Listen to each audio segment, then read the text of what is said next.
Hello students, my name is Lalit Gautam and I welcome you all on our channel World Student Scope. So we are doing chapter number 2, that is electrostatic potential and capacitance of class 12th. Alright, so in our last lecture we discussed about potential energy और हमने क्या potential energy की बात की थी of a system of charges. ठीक है, तो पोटेंशियल एनर्जी का कॉन्सेप्ट हमने अपने लास्ट क्लास में इंट्रोड्यूस किया कि पोटेंशियल एनर्जी क्या होती है. ठीक है, सिस्टम ऑफ चार्जेस की मीनिंग है कि एक इंडिविजुअल चार्ज की तो कोई पोटेंशियल एनर्जी होती नहीं है. अगर वो आइसोलेटेड रीजन में है तो अकेले चार्ज की कोई पोटेंशियल एनर्जी नहीं होगी, राइट. लेकिन अगर एक चार्ज हम ले आए उसके बाद में हम सेकेंड चार्ज अगर लेकर आते हैं तो उसकी पोटेंशियल एनर्जी ऑब्वियसली कुछ ना कुछ होगी. ठीक है, तो वो हमने बात की थी. सिस्टम ऑफ चार्जेस का मीनिंग है कि अगर हम टोटल n चार्जेस मान लेते हैं तो पोटेंशियल एनर्जी कितनी होगी. लेकिन let's say there are 2 charges, हमने 2 चार्जेस लेकर आए Q1 और Q2.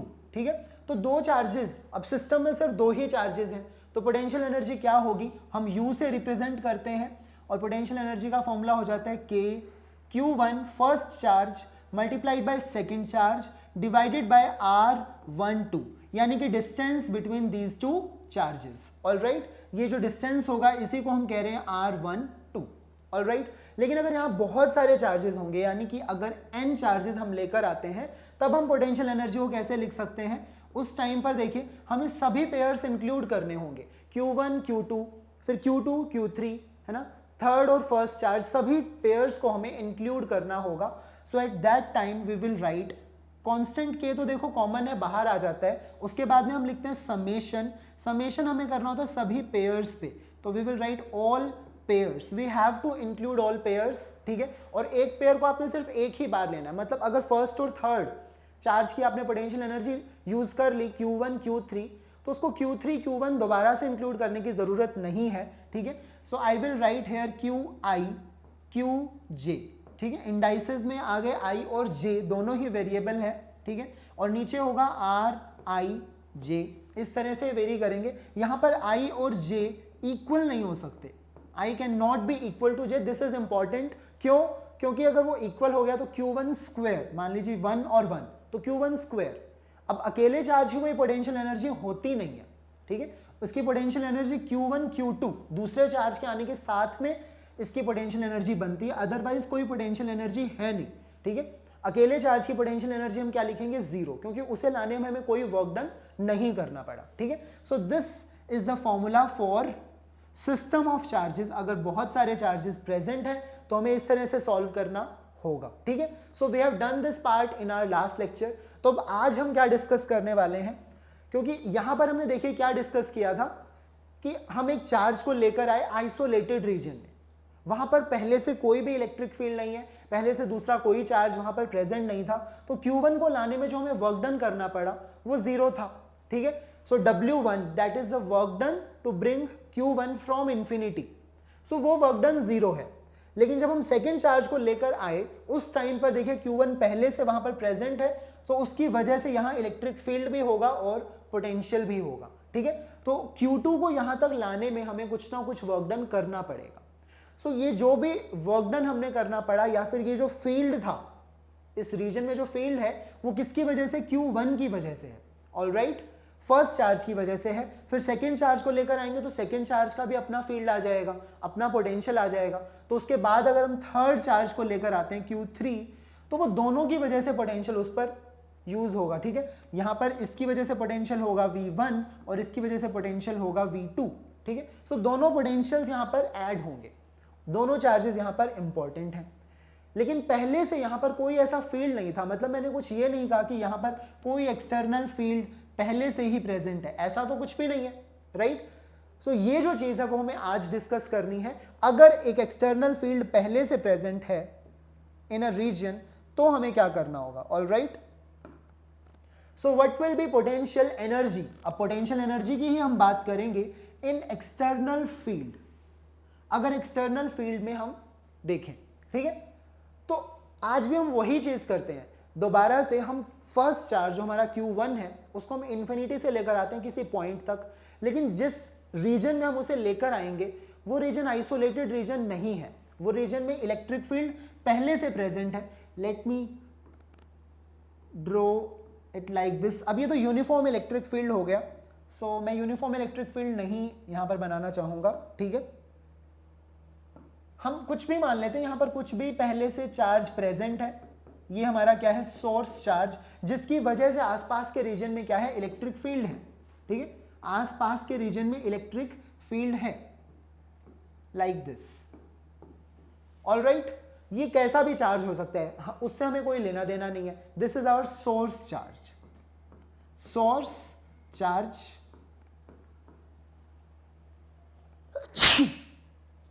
ओके।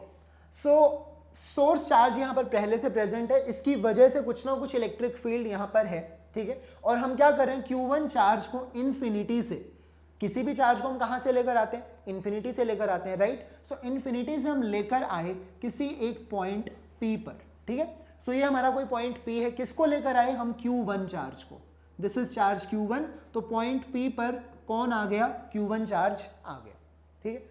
अब इस सिचुएशन में आपको क्या लगता है, क्या वर्क डन जो W1 है, कल जो हमने लेक्चर में पढ़ा वहां तो वर्क डन 0 था, क्योंकि ये ऐसा कुछ वहां पर प्रेजेंट ही नहीं था, राइट। लेकिन आज के इस लेक्चर में यहां पर इलेक्ट्रिक फील्ड पहले से है, ठीक है। यहां कुछ ना कुछ इलेक्ट्रिक फील्ड भी है और यहां कुछ पोटेंशियल भी है, ठीक है। ऑब्वियसली ये चार्ज है तो इसका फील्ड है इस रीजन में, और इस पॉइंट पर, हर एक पॉइंट पर इनफैक्ट कुछ ना कुछ पोटेंशियल है, ठीक है। सो वो हमें एज्यूम करना पड़ेगा इस सिचुएशन में। नाउ लेट्स से इस पॉइंट पर जो पोटेंशियल है वो V है, इलेक्ट्रिक फील्ड जो है वो E है, ये हमने एज्यूम कर लिया, ठीक है। सो अब हमें पता है कि वर्क डन 0 नहीं होगा, work done will not be equal to 0। क्यों, क्योंकि देखो इलेक्ट्रिक फील्ड क्या करता है, चार्ज के ऊपर फोर्स लगाता है ना, या तो अट्रैक्टिव या फिर रिपल्सिव, वो तो डिपेंड करता है हमारा चार्ज कैसा है, ठीक है। तो अगर उसके ऊपर फोर्स लग रहा है तो हमें वर्क डन करना पड़ेगा, ठीक है। हमें इलेक्ट्रिक फोर्स के अगेंस्ट वर्क डन करना पड़ेगा उस चार्ज को इन्फिनिटी से इस पॉइंट P तक लाने में। तो वर्क डन 0 तो बिल्कुल भी नहीं हो सकता, ऑलराइट।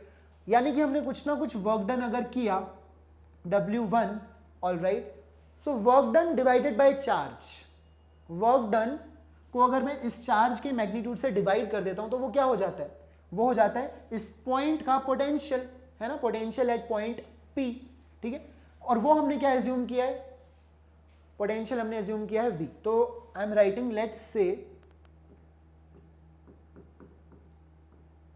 से potential at P is equal to V। हमने ये मान लिया कि पोटेंशियल इस पॉइंट P पर कितना है, V है। इलेक्ट्रिक फील्ड हमने मान लिया है कि E है, ठीक है, ऑलराइट। सो यहां पर ऑलरेडी पोटेंशियल हमने इमेजिन कर लिया V के इक्वल होगा, ठीक है। इसकी वजह से कुछ ना कुछ वैल्यू होगी, वो हमने इमेजिन की है। So we know V will be equal to, potential इस पॉइंट का क्या होगा, जितना वर्क डन करना पड़ा हमें W1 divided by magnitude of charge Q1, alright. ये डेफिनेशन सबको क्लियर है, हमें पता है कि पोटेंशियल यही होता है, work done per unit charge. Work done जो हमें करना पड़ा एक यूनिट चार्ज को लाने के लिए from infinity to that point, alright. Actual में तो पोटेंशियल डिफरेंस ही है, लेकिन इन्फिनिटी पर पोटेंशियल हम कितना मानते हैं, 0 मानते हैं, right. So V is equal to W1 upon Q1, ये हो गया। सो W1 जो हमारा वर्क डन है वो क्या हो जाएगा, Q1 times of this potential V। जितना भी पोटेंशियल इसकी वजह से वहां पर है, मुझे उससे मल्टीप्लाई कर देना, हमारे चार्ज को मल्टीप्लाई कर दूंगा मैं उस पोटेंशियल से। और हमें पता है कि जितना वर्क डन हम करते हैं, जो भी वर्क डन हमने किया वो किस फॉर्म में स्टोर हो जाता है, stores in the form of potential energy. यहीं से तो हमारी पोटेंशियल एनर्जी की डेफिनेशन आई थी, जितना भी वर्क डन हमने किया वो स्टोर हो जाता है in the form of potential energy. ये तो हमेशा हमने पढ़ा ही है, ठीक है। तो ऑलराइट, यहां पर ये जो वर्क डन हमने किया यही क्या बन जाएगा, पोटेंशियल एनर्जी बन जाएगा। लेट्स से U क्या हो जाएगा, पोटेंशियल एनर्जी U के इक्वल, और वो होगा Q1 मल्टीप्लाई हो रहा है पोटेंशियल V से, और V हमने क्या एज्यूम किया, उस पॉइंट का पोटेंशियल। अब अगर आप किसी और पॉइंट पर लेकर आते हो, लेट्स से R, ठीक है, ये कोई दूसरा पॉइंट है, तो यहां पर कितना पोटेंशियल है वो हमें देखना होगा। तो इस पॉइंट पर कितना पोटेंशियल है, इस सोर्स चार्ज की वजह से कुछ ना कुछ तो होगी वो वैल्यू, उस वैल्यू को हमें मल्टीप्लाई कर देना चार्ज से, जितना भी चार्ज आप वहां तक लेकर आए, ठीक है। सो इतना सिंपल सा फॉर्मूला है। अब हम बस ये कह सकते हैं कि पोटेंशियल एनर्जी अकेले चार्ज की 0 नहीं होगी, कब जीरो नहीं होगी? अगर वो रीजन आइसोलेटेड नहीं है, उस रीजन में पहले से कुछ इलेक्ट्रिक फील्ड प्रेजेंट है। ऑलराइट, तो ऑब्वियसली हमें कुछ ना कुछ वर्क डन करना पड़ेगा अगर वहां इलेक्ट्रिक फील्ड है तो। और वही चीज हमने पढ़ी कि वर्क डन जीरो नहीं होगा। जीरो नहीं होगा तो हमने एज्यूम किया W1/Q1 है ना, work done per unit charge is equal to potential at this point.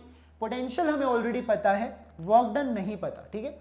So work done is equal to charge multiplied by potential, और यही जो वर्क डन है वो एनर्जी की फॉर्म में स्टोर हो जाता है। So potential energy will be charge times of the potential at that point. Clear है? यहां पर हमने डिस्कस किया what will be potential energy in external field, किसी भी चार्ज की। ये सिंगल चार्ज के लिए हमने डिस्कस कर लिया, ठीक है।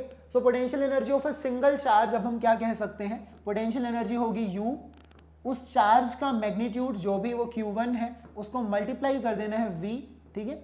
और V उस यहां पर हम क्या लिखेंगे, अब सिर्फ एक चेंज मैं यहां पर ये कर रहा हूं कि पोटेंशियल के साथ में मैं एक R वेक्टर लगा रहा हूं कि उस पोजीशन का, देखो पॉइंट P जहां पर भी है वो कोई पोजीशन तो होगी, ये कोई पोजीशन दूसरी होगी। Let's say this is R1, this is R2, ठीक है। तो ये अलग अलग पोजीशंस पर अलग अलग पोटेंशियल होगा। सो हम बस वो स्पेसिफाई करने के लिए यहाँ पर क्या लिख सकते हैं, R वेक्टर भी लिख सकते हैं कि पोटेंशियल उस पोजीशन पर कितना है, ठीक है।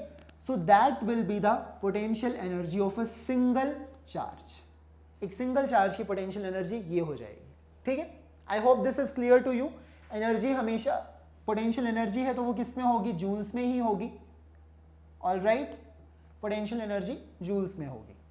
चलिए नेक्स्ट इज, अगर हम यहां पर क्या करते हैं, एक और चार्ज को लेकर आते हैं, potential energy of system of 2 point charges, ठीक है। अभी तक हम सिर्फ एक पॉइंट चार्ज को लेकर आए, उसकी वजह से हमें पता लग गया पोटेंशियल एनर्जी कितनी हो जाएगी। I am drawing this diagram again. ये कोई भी हमारा सोर्स चार्ज है, ठीक है, जिसकी वजह से इस रीजन में इलेक्ट्रिक फील्ड है। दोबारा से इस चीज को समझ लो, ठीक है।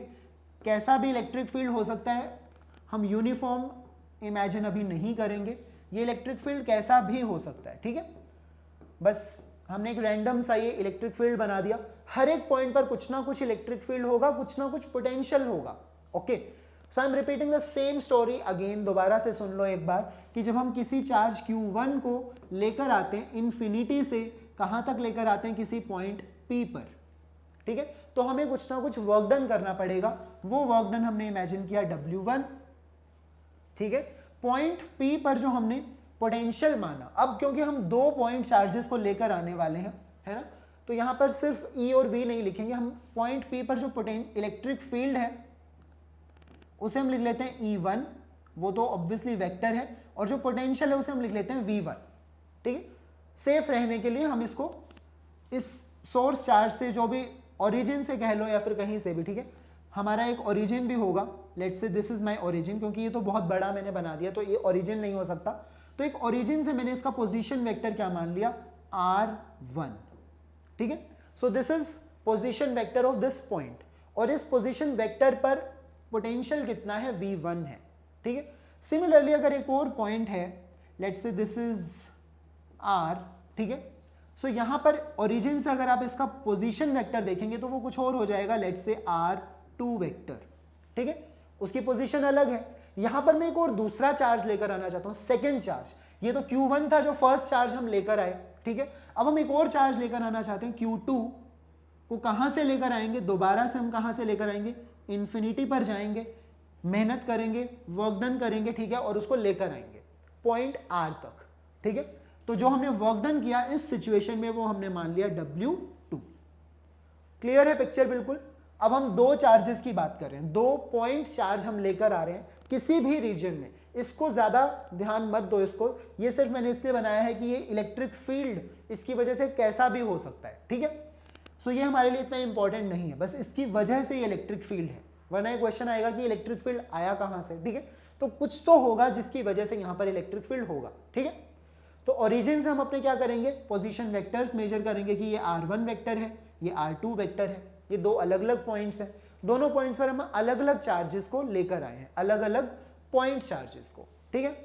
तो मुझे पता है कि देखो Q1 चार्ज को जब मैं लेकर आया तो पोटेंशियल एनर्जी या फिर मैंने वर्क डन जो W1 किया, कितना वर्क डन किया मैंने, जितने चार्ज को मैं लेकर आया मल्टीप्लाइड बाय पोटेंशियल, है ना, पोटेंशियल उस पॉइंट का, ठीक है। So I will write Q1 multiply हो जाएगा V1 से, ठीक है। इसको हम ऐसे भी लिख सकते हैं Q1 मल्टीप्लाई हो रहा है पोटेंशियल V, पोटेंशियल कहां पर, R1 वेक्टर पर जितना भी होगा उससे हमें मल्टीप्लाई कर देना है, ठीक है। सिमिलरली W2 जब मैं सेकेंड चार्ज को लेकर आऊंगा इन्फिनिटी से, तब भी मुझे इतना वर्क डन तो करना ही पड़ेगा, क्योंकि ये फील्ड, ये सोर्स चार्ज तो कहीं गया नहीं है, इसकी वजह से फील्ड पहले से है, ठीक है। तो मुझे कुछ ना कुछ वर्क डन जो करना पड़ेगा वो ये तो होगा ही, यानी कि Q2 मल्टीप्लाई होगा इस सोर्स चार्ज की वजह से जितना भी पोटेंशियल यहां पर है V2, ठीक है, ये तो होगा ही। लेकिन अब यहां पर देखिए इस सोर्स चार्ज के अलावा एक और चार्ज यहां पर प्रेजेंट है, वो कितना है, Q1। अब यहां पर हम ड्रॉ कर लेते हैं Q1 अब यहां पर रखा हुआ है पहले से, हम Q2 को बाद में लेकर आए, आप कुछ भी मान सकते हैं, पहले Q2 को लेकर आए बाद में Q1 को लेकर आए, उससे कोई फर्क नहीं पड़ता। हमने कल पढ़ा था कि असेंबल आप किसी भी तरीके से करो चार्जेस को, जो फाइनल पिक्चर है वो हमें पोटेंशियल एनर्जी देगी, ठीक है। आप पहले Q1 को लेकर आए बाद में Q2 को लेकर आए, उससे कोई फर्क नहीं पड़ता, आप इसका रिवर्स भी कर सकते हो, ठीक है। लेकिन अभी हमने यही माना कि हम फर्स्ट Q1 को लेकर आए, बाद में हम सेकेंड चार्ज को लेकर आ रहे हैं, ठीक है। सो ये जो सेकेंड चार्ज को मैं लेकर आ रहा हूं, इसकी वजह से जो पोटेंशियल है वो तो मैंने मल्टीप्लाई कर दिया, Q2 मल्टीप्लाइड बाय V2, लेकिन फर्स्ट चार्ज की वजह से भी यहां पर कुछ ना कुछ पोटेंशियल है, ठीक है। So I will have to consider this distance, इस पॉइंट के बीच में और इस पॉइंट के बीच में जितना भी डिस्टेंस है वो मुझे कंसिडर करना होगा, right. Let's say that distance, इन दोनों पॉइंट्स के बीच का ये जो डिस्टेंस है ना, ये भी एक वेक्टर, इसको हम लिखेंगे R12, ठीक है। फर्स्ट और सेकंड चार्ज के बीच का डिस्टेंस है ये, और इस डिस्टेंस पर डिपेंड करेगा इस पॉइंट चार्ज का पोटेंशियल। अब पॉइंट चार्ज का पोटेंशियल कितना होता है ये तो आपको पता है, ठीक है। पॉइंट चार्ज का पोटेंशियल होता है potential due two point charge. क्या होता है हमें पता है, सिंपल सा फॉर्मूला है KQ divided by distance, KQ upon R, ये फॉर्मूला होता है, ठीक है। इसको हमने यूज करना है यहां पर। तो ये जो वर्क डन हमें करना पड़ा वो सिर्फ इसके अगेंस्ट, जो इसका इलेक्ट्रिक फील्ड है उसके अगेंस्ट हमने वर्क डन किया। इसका भी तो कुछ ना कुछ इलेक्ट्रिक फील्ड है, इसका भी तो कुछ ना कुछ पोटेंशियल है, ठीक है। तो इस पॉइंट पर दोनों की वजह से पोटेंशियल है, कहने का मतलब ये, इसकी वजह से तो पोटेंशियल था ही, अब इसकी वजह से भी पोटेंशियल है, पॉइंट चार्ज की वजह से भी, ठीक है। और वो पोटेंशियल कितना होगा, वो पोटेंशियल होगा K, कांस्टेंट K Q1, अब चार्ज की वैल्यू यहां पर क्या डालेगी, Q1 divided by this distance, ये डिस्टेंस हमने माना है R12, ये तो पोटेंशियल है, ये क्या है वहां पर R पॉइंट के ऊपर पोटेंशियल है, उसको मुझे किससे मल्टीप्लाई करना पड़ेगा, जो चार्ज मैं लेकर आया हूं यानी कि Q2 से मुझे मल्टीप्लाई करना होगा। इसको आप ऐसे समझ सकते हैं, अगर मैं Q2 को कॉमन ले लूं तो यहां पर क्या बचता है V2, या फिर मैं इसे ऐसे लिख सकता हूं V potential at R2 vector, ठीक है, plus K Q1 upon R12, alright. तो यहां पर क्या हो गया, ये जो टर्म है, ये जो ब्रैकेट में लिखा गया है, ये क्या है, टोटल पोटेंशियल है, टोटल पोटेंशियल एट R, ठीक है। इस पॉइंट पर टोटल पोटेंशियल कितना है, इतना है, ठीक है। तो ये पोटेंशियल, अब पोटेंशियल का मीनिंग क्या होता है, किसी भी पॉइंट पर अगर आपको पोटेंशियल पता है तो उसका मीनिंग क्या है, फिजिकली उसका मीनिंग क्या है, कि अगर आप एक यूनिट चार्ज को लेकर आओगे उस पॉइंट तक इन्फिनिटी से, ठीक है, उस पॉइंट चार्ज को कहां से लेकर आना है, इन्फिनिटी से यूनिट चार्ज को लेकर आना है, ठीक है। तो हमें कितना वर्क डन करना पड़ेगा वही चीज पोटेंशियल हमें बताता है, ठीक है। तो अगर पोटेंशियल यहां पर इतना है तो ये तो मुझे पता चल गया कि यूनिट चार्ज को लाने में मुझे इतना ही वर्क डन करना पड़ेगा, लेकिन मैं यूनिट चार्ज नहीं लेकर आया, मैं कितना चार्ज लेकर आया, Q2 चार्ज, तो मुझे इस पोटेंशियल को Q2 से मल्टीप्लाई करना होगा। This will be the work done W2, clear है बिल्कुल। सो W1 is the work done that we have done to bring Q1 charge from infinity to the point P, all right. Similarly W2 is the work done which we have done to bring charge Q2, हमने Q2 charge को लाया from infinity to point R, clear है बिल्कुल। और R point पर दोनों की वजह से पोटेंशियल था, वो हमने दोनों की वजह से यहाँ पर ऐड किया, ठीक है। सो अब टोटल इस सिस्टम को अगर हम देखें तो हमने कितना वर्क डन किया, अभी तक हमने कितना वर्क डन कर दिया, W1 plus W2, right. Total work done हमने कितना किया, let me write this part here, W जो टोटल हमने किया that is equal to W1 plus W2। अब जो फर्स्ट जो हमने वर्क डन किया पहले चार्ज को लाने में, वो कितना था, चार्ज Q1 मल्टीप्लाई हुआ पोटेंशियल V एट R1 पर जितना भी पोटेंशियल है उससे हमने मल्टीप्लाई कर दिया, प्लस सेकेंड चार्ज को लाने में हमने कितना वर्क डन किया, यानी कि W2, वो क्या हो गया, Q2 मल्टीप्लाई हुआ, सॉरी यहां पर हम लिखेंगे ऐसे, पोटेंशियल जो भी है, पोटेंशियल V जो R2 पॉइंट पर है, यानी कि R2 पोजीशन वेक्टर पर जितना पोटेंशियल है उससे मल्टीप्लाई किया, फिर हम करेंगे ऐड, क्योंकि फर्स्ट चार्ज की वजह से भी वहां पर कुछ ना कुछ पोटेंशियल है, तो वो भी यहां पर कंसीडर होगा Q2 multiplied by K Q1 divided by R12, ठीक है। So this is potential due to first charge जो कि पॉइंट R पर होगा, ठीक है। So this is total work done, this plus this plus this. So total work done ही क्या बनेगी, हमारी पोटेंशियल एनर्जी बनेगी, ये तो हमें पता ही है। टोटल वर्क डन ही क्या बनता है, पोटेंशियल एनर्जी बनती है। So I can write now potential energy, वो क्या होगी, पोटेंशियल एनर्जी को हम U से रिप्रेजेंट करेंगे, U आप इसको कह सकते हैं टोटल पोटेंशियल एनर्जी, ठीक है। सो वो होगा Q1 मल्टीप्लाई हो रहा है V R1 plus Q2 second charge multiply हो रहा है V R2 से, ठीक है, दिस इज R2 प्लस, अब ये जो चीज है वो देखिए क्या, इसको मैं ऐसे लिखूंगा K Q1 Q2 upon R12। तो कल तक जो हमने पढ़ा था वो हमने क्या पढ़ा था, आइसोलेटेड रीजन के बारे में, जहां पर पहले से कोई चार्ज कुछ भी प्रेजेंट नहीं था। तो हमने देखा था कि दो चार्जेस को अगर हम लेकर आते हैं तो हमें इतना वर्क डन करना पड़ता है या फिर इतनी पोटेंशियल एनर्जी उस सिस्टम की हो जाती है, जितना वर्क डन करोगे उतनी ही पोटेंशियल एनर्जी हो जाएगी, राइट। सो ये क्या हो जाती है, पोटेंशियल एनर्जी। लेकिन अब आज जो हमने किया वो क्या है, वहां पर एक पहले से एक सोर्स चार्ज कुछ प्रेजेंट है, उसकी वजह से कुछ फील्ड है, ठीक है। तो जो उनकी आपस में देखिए जो पोटेंशियल एनर्जी थी वो तो अभी भी है, ये तो हमने कल ही डिराइव किया था, लेकिन आज हम क्या देख रहे हैं कि Q1 इंटू V R1, ठीक है, मतलब Q1 को लाने में भी हमें कुछ वर्क डन करना पड़ रहा है। सो ये टर्म एक नई आ गई है और ये टर्म भी एक नई टर्म है, ठीक है। और इसका रीजन है क्योंकि वहां पर ऑलरेडी इलेक्ट्रिक फील्ड प्रेजेंट है, ठीक है। So I guess that's all for this part.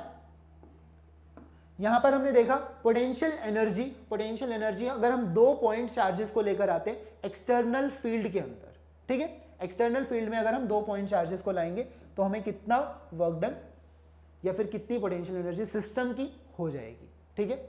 Similarly अगर आप थर्ड चार्ज को लेकर आओगे तो हम क्या करेंगे, ये दो टर्म्स तो हैं ही, साथ में एक और टर्म ऐड हो जाएगी Q3, ठीक है, थर्ड चार्ज की वजह से मल्टीप्लाई होगा पोटेंशियल जहां पर हम लेकर आए वहां का पोटेंशियल, यानी कि V पोटेंशियल एट R3, ठीक है।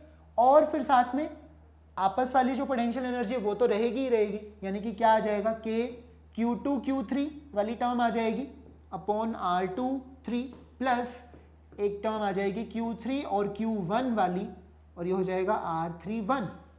सो सेम वे में हमें चलना है, कुछ भी नया नहीं है। हमने क्या किया है, ये चीज तो हम पहले से पढ़ चुके हैं अपने लास्ट लेक्चर में, ठीक है, कि अकेले दो चार्जेस की पोटेंशियल एनर्जी इतनी होती है, अगर तीन चार्जेस आएंगे तो this plus this plus this, ये तीनों टर्म्स आ जाती हैं। इसके अलावा अब क्या आया है, ये टर्म्स नई है, ठीक है। तो जो फील्ड वहां पर प्रेजेंट है जहां पर आपको पोटेंशियल गिवन ही होगा, ये जो टर्म्स है ये आपको पता है, ठीक है। जो एक्सटर्नल फील्ड है ना, एक्सटर्नल फील्ड की वजह से हर पॉइंट पर आपको पोटेंशियल, एटलीस्ट जिसके बारे में क्वेश्चन है, ठीक है, आपसे पूछा गया कि इस पॉइंट पर बताओ कि कितनी पोटेंशियल एनर्जी हो जाएगी, तो उस पॉइंट का पोटेंशियल आपको दिया होगा, ठीक है। तो आपको कुछ भी नहीं करना, उस पोटेंशियल को चार्ज से मल्टीप्लाई करना है, ठीक है। R2 पोजीशन पर जितना पोटेंशियल है उसको Q2 से मल्टीप्लाई करना है, R3 पोजीशन पर जितना पोटेंशियल है उसको चार्ज Q3 से आप मल्टीप्लाई करेंगे। ऑलराइट, चलिए। So next we will see what is electron volt. हो सकता है आपने सुना हो या फिर ना भी सुना हो, इलेक्ट्रॉन वोल्ट अब एक नई, हम ये नहीं कहेंगे कि फिजिकल क्वांटिटी है, बट इलेक्ट्रॉन वोल्ट एक तरह से यूनिट है, ठीक है, ये एक नई तरह की यूनिट है। अब ये किस चीज की यूनिट है? वोल्ट सुनकर तो हमें लगेगा कि ये किसकी यूनिट हो सकती है, पोटेंशियल की या फिर पोटेंशियल डिफरेंस की, लेकिन अगर इलेक्ट्रॉन इसके सामने लगा है तो इसका कुछ ना कुछ मीनिंग होगा, ठीक है। तो अभी हम यही चीज समझते हैं कि इलेक्ट्रॉन वोल्ट हम एग्जैक्टली किसे बोलते हैं, ठीक है। बहुत बार हम सुनते हैं कि 1 इलेक्ट्रॉन वोल्ट, 2 इलेक्ट्रॉन वोल्ट या फिर कुछ भी, electron volt as a unit हम यूज करते हैं, ठीक है। तो इस यूनिट के बारे में ही हमें अभी पढ़ना है। तो पहले हम एक बात करते हैं, हमें पता है कि अगर एक चार्ज Q है, ठीक है, उसकी वजह से हमें पता है इस रीजन में क्या होगा, इलेक्ट्रिक फील्ड होगा। अगर मैं एक टेस्ट चार्ज को लेकर आता हूं, ठीक है, let's say this is my test charge Q nought, तो यहां पर इस टेस्ट चार्ज की कुछ ना कुछ पोटेंशियल एनर्जी होगी, राइट। इस चार्ज की वजह से, हमारे सोर्स चार्ज क्या है ये, इसकी वजह से let's say this is distance I will say R1, ठीक है, मान लेते हैं कि R1 डिस्टेंस है। अब मैंने इस टेस्ट चार्ज को मूव किया, यहां से मैंने मूव करना स्टार्ट किया और मैं पहुंच गया एक दूसरे पॉइंट पर। R1 तो ये डिस्टेंस था यहां तक का, ठीक है, और R2 मैं मान लेता हूं ये डिस्टेंस जो हमारा सेकंड पॉइंट है जहां हम पहुंच गए, ठीक है। तो हम पॉइंट 1 से पॉइंट 2 आ गए अपने टेस्ट चार्ज को लेकर। अब टेस्ट चार्ज को अगर लेकर आ रहे हैं तो हमें वर्क डन करना पड़ रहा है, हमें फोर्स लगाना पड़ रहा है, क्योंकि ये चार्ज, इसको मान लेते हैं एक बार के लिए पॉजिटिव चार्ज ही है ये, ठीक है। तो ये इसको ऑब्वियसली रिपेल करेगा, टेस्ट चार्ज तो हमेशा पॉजिटिव होता है, तो इसको रिपेल करेगा, तो हमें फोर्स लगाना पड़ेगा, हमें वर्क करना पड़ेगा, और वो वर्क किसके अंदर स्टोर होता जाएगा, चार्ज के अंदर, एज अ पोटेंशियल एनर्जी। उसकी पोटेंशियल एनर्जी मैं ये कह सकता हूं इंक्रीज करेगी। पोटेंशियल एनर्जी क्या करेगी, इंक्रीज करेगी अगर मैं उस चार्ज की पोजीशन को चेंज करता हूं, या फिर मैं अगर उसे दूर ले जाऊं तो उसकी पोटेंशियल एनर्जी डिक्रीज भी कर सकती है, ठीक है। सो अगर मैं इसको मूव करूं, कहने का मीनिंग ये है कि अगर मैं एक चार्ज को इलेक्ट्रिक फील्ड के अंदर, फील्ड में, एक्सटर्नल फील्ड में अगर हम मूव करते हैं तो उसकी पोटेंशियल एनर्जी या तो इंक्रीज करेगी या फिर पोटेंशियल एनर्जी डिक्रीज करेगी। क्लियर है, ठीक है। अब यहां पर इसकी पोटेंशियल एनर्जी कुछ होगी, लेट्स से U1, ठीक है, क्योंकि पॉइंट 1 है, और यहां पर हमने इसकी पोटेंशियल एनर्जी मान ली U2। यहां पर हम इसकी पोटेंशियल एनर्जी निकालेंगे कैसे, U1 का मीनिंग क्या है, पोटेंशियल एनर्जी एट पॉइंट 1 क्या होगी, K जो हमारा चार्ज कैपिटल Q, दूसरा charge Q nought, divided bye जितना भी डिस्टेंस इनके बीच में है अपॉन R1। तो ये हो गया पोटेंशियल एनर्जी इस कॉन्फ़िगरेशन के लिए, जब चार्ज यहां पर है सोर्स चार्ज और हमारा टेस्ट चार्ज यहां है, तब पोटेंशियल एनर्जी इतनी है। सिमिलरली अगर मुझे U2 बताना है तो U2 क्या हो जाएगा, K capital Q into test charge Q nought divided by ये डिस्टेंस। अब डिस्टेंस कितना है, R2।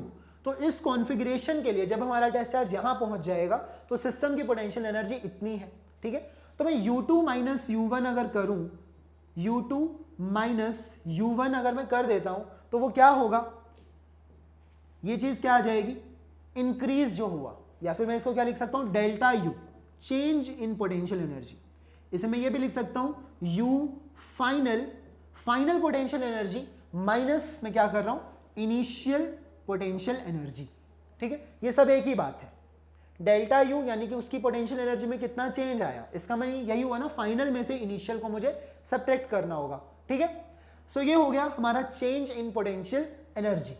अब ये देखिए कि इसकी पोटेंशियल एनर्जी कितना चेंज आया, अगर हम ये वैल्यू सब्स्टिट्यूट कर दें यहाँ पर तो डेल्टा U क्या बनेगा, U2 की वैल्यू देखो ये है, U1 की वैल्यू देखो ये है, तो K कैपिटल Q और Q नॉट ये तो कॉमन आ जाएगा, जो न्यूमरेटर है वो तो कॉमन ही आ जाएगा, ऑल राइट, और यहां पर रह जाएगा 1 upon R2 minus 1 upon R1, ठीक है।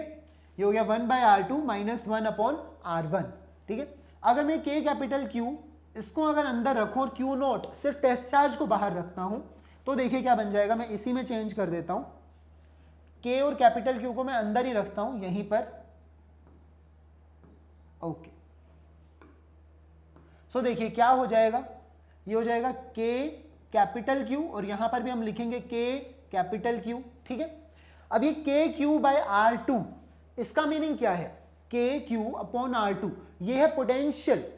देखो U से तो हम पोटेंशियल एनर्जी को रिप्रेजेंट करते हैं, यहां पर ये क्या रिप्रेजेंट कर रहा है, V2, ठीक है। KQ/R2 is the potential at this point due to our source charge. इस सोर्स चार्ज का कुछ पोटेंशियल है यहाँ पर V2, ठीक है, और इस सोर्स चार्ज का कुछ पोटेंशियल है यहाँ पर, वो कितना है V1। तो V1 क्या होगा KQ/R1, ठीक है। तो ये क्या हो गया, आई कैन राइट दिस थिंग कि ये डेल्टा U किसके इक्वल हो गया, Q0 हमारा टेस्ट चार्ज मल्टीप्लाई हुआ V2 माइनस V1 से। All right, V2 minus V1 is delta V, यानी कि चेंज इन पोटेंशियल। दो पॉइंट्स के बीच में जितना पोटेंशियल डिफरेंस है, ये पोटेंशियल डिफरेंस मैं कह सकता हूं, को मल्टीप्लाई किया मैंने Q0 चार्ज से, तो ये आ गया कितनी पोटेंशियल एनर्जी उसकी इंक्रीज हुई। क्लियर है, ये चीज हमें समझनी है। अब इसके बाद में हम इलेक्ट्रॉन वोल्ट को समझ सकते हैं, ठीक है। तो इलेक्ट्रॉन वोल्ट में हम एक्चुअल में क्या करते हैं, इस टेस्ट चार्ज की जगह पर, अब ये तो टेस्ट चार्ज तो हम हमेशा से बोलते हैं कि पॉजिटिव ही होता है, लेकिन अभी हम एक दूसरे चार्ज की बात करें, इलेक्ट्रॉन की, ठीक है। इलेक्ट्रॉन इसके नाम में आया है तो इलेक्ट्रॉन को यूज करेंगे। अब एक इलेक्ट्रॉन को हम क्या करते हैं ना, इसकी पोजीशन चेंज करते हैं। इसकी पोजीशन को चेंज कर रहे हैं, इसको मूव किया हमने एक जगह से दूसरी जगह पर, ठीक है। तो यहां पर कुछ पोटेंशियल होगा, ये इसकी इनिशियल पोजीशन V1, यहां पर कुछ पोटेंशियल होगा V2, ये इसकी फाइनल पोजीशन, ठीक है। सो लेट्स से यहां पर पोटेंशियल है 5 वोल्ट, यहां पर पोटेंशियल है 6 वोल्ट, बस वैसे एक नंबर ले रहे हैं 5 वोल्ट 6 वोल्ट। तो पोटेंशियल डिफरेंस कितना हुआ, डेल्टा V किसके इक्वल हुआ, 1 वोल्ट, ठीक है। मैंने इलेक्ट्रॉन को कैसे मूव किया है, एक पॉइंट से दूसरे पॉइंट पर जहां पोटेंशियल इंक्रीज हो रहा है, पोटेंशियल क्या इंक्रीज हो रहा है, ठीक है। सो ये चीज है। तो ऐसी सिचुएशन में इलेक्ट्रॉन की जो पोटेंशियल एनर्जी है, potential energy of electron will क्या करनी चाहिए, इंक्रीज करनी चाहिए, है ना। किसी भी चार्ज की पोटेंशियल एनर्जी इंक्रीज करनी चाहिए अगर हम लोअर पोटेंशियल से हायर पोटेंशियल वाले पॉइंट पर उसे लेकर जा रहे हैं, ठीक है। क्लियर है। सो पोटेंशियल एनर्जी जो है इलेक्ट्रॉन की इंक्रीज करेगी। अब मैं पूछूं कितनी पोटेंशियल एनर्जी इंक्रीज करेगी, तो आप इस फॉर्मूले से निकाल सकते हैं। ये हमने जनरल बना दिया ना किसी भी चार्ज के लिए। अगर कोई चार्ज Q0 को हमने मूव किया एक पॉइंट से दूसरे पॉइंट, एक पॉइंट पर है पोटेंशियल V1, दूसरे पर है V2, तो पोटेंशियल एनर्जी उसकी कितनी इंक्रीज करेगी, चार्ज को मल्टीप्लाई कर दो V2 माइनस V1 से, यानी कि जितना पोटेंशियल डिफरेंस है डेल्टा V से मल्टीप्लाई कर दो, ठीक है।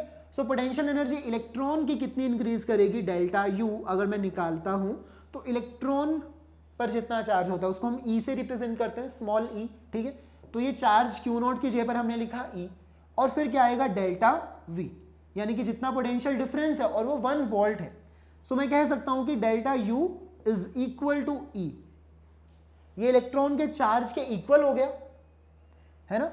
मैग्नीट्यूड वाइज ये इलेक्ट्रॉन के चार्ज के इक्वल ही हो गया, लेकिन यूनिट देखो, यूनिट क्या है, ये वोल्ट है, ये क्या है, कूलम है। वोल्ट क्या होता है, वोल्ट खुद क्या होता है, अब ये कूलम मल्टीप्लाई हो रहा है वोल्ट से, कूलम इनटू वोल्ट, तो ये कूलम है, वोल्ट होता है जूल पर कूलम, तो कूलम से कूलम कैंसिल, बचा क्या, जूल्स। वैसे भी पोटेंशियल एनर्जी है तो किस में आना चाहिए, जूल्स में ही आना चाहिए, ठीक है। तो आप सोचोगे मैं क्या बोलने जा रहा हूं इतनी देर से, कि एक इलेक्ट्रॉन को हमने मूव किया, अब यही इलेक्ट्रॉन वोल्ट इसको हम कहते हैं, ठीक है। अब हम इसकी डेफिनेशन पर आते हैं। अगर आपको ये पार्ट समझ में आया, इलेक्ट्रॉन वोल्ट क्या है, is the potential energy gained. एक इलेक्ट्रॉन जितनी पोटेंशियल एनर्जी गेन करता है या फिर लॉस्ट, ठीक है, लूज भी कर सकता है अगर उसको मैं 6 वोल्ट से 5 वोल्ट, ठीक है, मूव करता हूं, गेन्ड और lost by an electron in moving through a potential difference of 1 volt. अगर मैंने उस इलेक्ट्रॉन को मूव करवाया दो पॉइंट्स के बीच में जहां पोटेंशियल डिफरेंस 1 वोल्ट है, ठीक है, अब वो +1 वोल्ट भी हो सकता है, -1 वोल्ट भी हो सकता है, कुछ भी हो सकता है, ठीक है। तो उसके हिसाब से या तो पोटेंशियल एनर्जी उसकी गेन होगी, इंक्रीज करेगी, या फिर उसकी पोटेंशियल एनर्जी कम होगी, यानी कि वो लूज करेगा पोटेंशियल एनर्जी, ठीक है। सो यही जो पोटेंशियल एनर्जी गेन हुई है या फिर लूज हुई है, इसी को हमने एक स्पेशल नाम दे दिया है, क्या है वो, इलेक्ट्रॉन वोल्ट। ऑल राइट, तो अभी अभी हमने देखा भी है लास्ट इस यहां पर कि कितनी पोटेंशियल एनर्जी वो गेन करेगा या फिर लूज करेगा, delta U is equal to E, जितना चार्ज इलेक्ट्रॉन पर होता है, ठीक है। सो बेसिकली इसको डेल्टा U लिखने की बजाय हमने क्या बोल दिया, 1। देखो इलेक्ट्रॉन पर जितना चार्ज होता है, E किससे मल्टीप्लाई हुआ है, वोल्ट से, इलेक्ट्रॉन और वोल्ट ये आपस में मल्टीप्लाई हुए, इलेक्ट्रॉन पर जितना चार्ज और वोल्ट, ठीक है। तो 1 electron volt is equal to जैसा डेफिनेशन कह रही है 1 इलेक्ट्रॉन वोल्ट क्या होता है, पोटेंशियल एनर्जी गेन्ड और लॉस्ट। तो मैं लिख रहा हूं डेल्टा यू, क्योंकि यही एनर्जी उसने गेन या फिर लूज की है। तो डेल्टा यू कितना आया, इक्वल टू इलेक्ट्रॉन पर जितना चार्ज होता है 1.6 इंटू 10⁻⁻19, और यूनिट में यहां पर कूलम नहीं लगाऊंगा, चार्ज का मैग्नीट्यूड यहां पर सेम है बट यूनिट यहां पर क्या होगी, जूल। ठीक है, तो इलेक्ट्रॉन वोल्ट अगर आपसे कोई भी पूछे वो कैसी यूनिट है, किस चीज की यूनिट है, तो वो एनर्जी की यूनिट है। किसकी यूनिट है, एनर्जी की यूनिट, और उससे भी ज्यादा स्पेसिफिक है तो पोटेंशियल एनर्जी की यूनिट है। ठीक है, सो इलेक्ट्रॉन वोल्ट एक्चुअल में एनर्जी की यूनिट होती है। वोल्ट को देखकर आपने उसको पोटेंशियल या फिर पोटेंशियल डिफरेंस नहीं समझना है। एक्चुअल में इलेक्ट्रॉन वोल्ट हमने देखा जूल्स ही बन जाता है। ठीक है, तो एक इलेक्ट्रॉन को अगर हम 1 वोल्ट पोटेंशियल डिफरेंस में अगर मूव कराते हैं, ठीक है, मूव कराया, तो वो या तो इतने जूल एनर्जी गेन करेगा। अभी कितना बड़ा नंबर है, ये तो बहुत ही स्मॉल है ना, 10⁻⁻19। तो यानी कि अगर एक इलेक्ट्रॉन को आप 1 वोल्ट से मूव कराएंगे, उसका पोटेंशियल डिफरेंस इतना चेंज करते हैं, सो वो इतनी एनर्जी या तो गेन करेगा या फिर वो इतनी एनर्जी लूज करता है। तो ये काफी छोटा नंबर है, ठीक है, काफी स्मॉल नंबर है। लेकिन जब एक एटम के अंदर ट्रांजिशंस होती हैं, अब आपने इतना तो केमिस्ट्री में पढ़ा ही होगा कि इलेक्ट्रॉन एक शेल से दूसरी शेल में जंप कर जाता है, कभी ऊपर से नीचे, कभी नीचे से ऊपर। ठीक है, तो आपने पढ़ा भी होगा कि यहाँ पर जो फर्स्ट जो शेल होती है, यहाँ पर जो एनर्जी होती है वो कितनी होती है, लगभग 13.4 या 5 जो भी इलेक्ट्रॉन वोल्ट, वो भी इलेक्ट्रॉन वोल्ट में ही दी गई होती है। यूनिट देखिए, हम क्या कहते हैं, ये एनर्जी वाली शेल्स हैं।